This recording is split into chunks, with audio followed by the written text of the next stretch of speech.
বুধবার আলিপুরদুয়ার জেলার ফালাকাটা ব্লকের খাড়াকদম এলাকায় একটি ক্ষেত থেকে উদ্ধার করা হয় একটি অজগর সাপ। এদিন এলাকার স্থানীয়দের নজরে প্রথম আসে ওই অজগর সাপটি।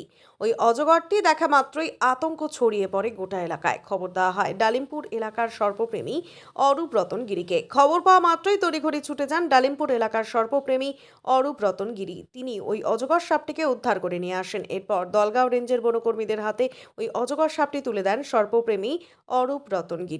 সর্পপ্রেমী অরূপ রতন গিরি জানান, অজগর সাপটি নাইলনের জালে আটকে গিয়েছিল। সাপটি উদ্ধার করে সুস্থ অবস্থায় বনকর্মীদের হাতে তুলে দেওয়া হয়।